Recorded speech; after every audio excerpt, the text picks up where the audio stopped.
I'm going to start by showing you some impression textures and some carving textures. But I want to kind of go over smoothing.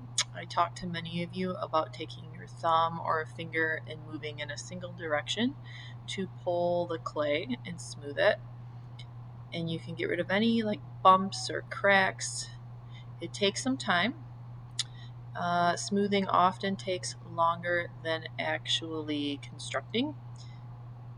So that's where your patience and perseverance will kick in and you will build those skills. So you can see me starting to move around my little simple pinch pot using the curved portion of my metal rib and flexing it over my thumb.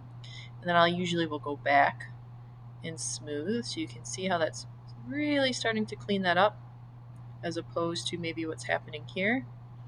And I can spend quite a bit more time on that portion, getting it smooth.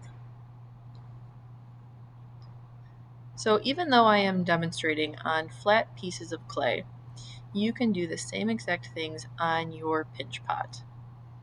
I just chose to work with flat pieces of clay because it's easier for my video. So reviewing the type of textures you can do with the different tools, so using your ribbon tool to create maybe fish scales.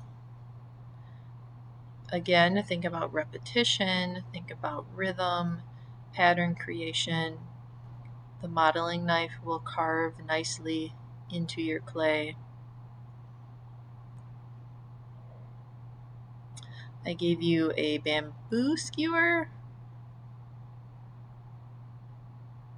carving in with the tip of the skewer.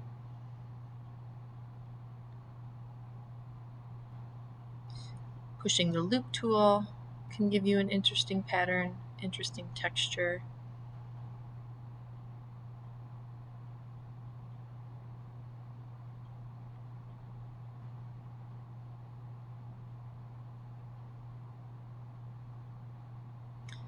You can use the back of the pin tool to create polka dots.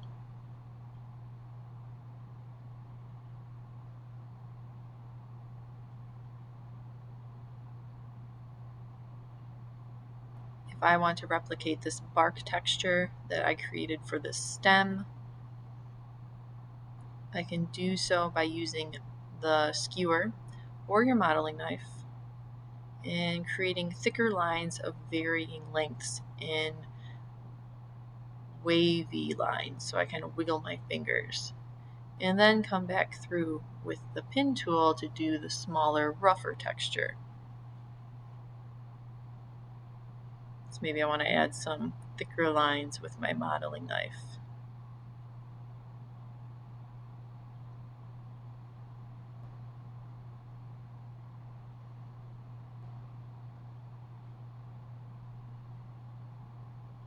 You can also find things around your house. So I have some corrugated cardboard and I can just push in to the clay here.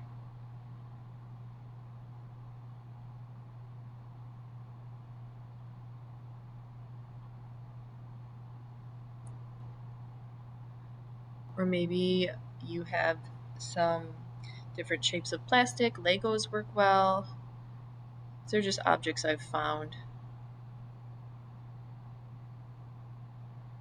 You can use rocks or other materials from outside.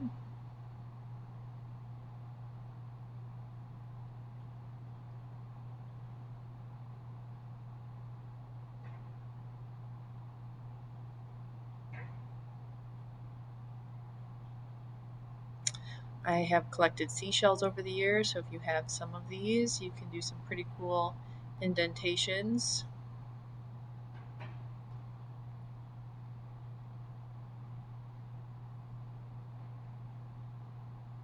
So this is all about pressure. You want to make sure your clay is soft enough that it can pick up the texture and that you're applying enough pressure. I have some old doilies. If you're going to use any kind of fabric or doily from your house, please make sure you ask your parent or guardian if it is okay. And you can use your PVC pipe or rolling pin and hold that along the surface of your pot and roll it in. So you can do that on a round form too.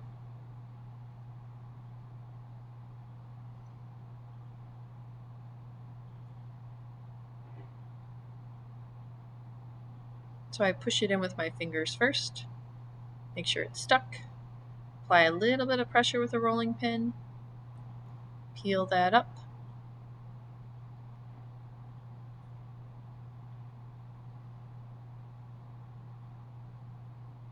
I have some other rolling pins that have interesting shapes on them. Maybe you have something in your house that looks like this.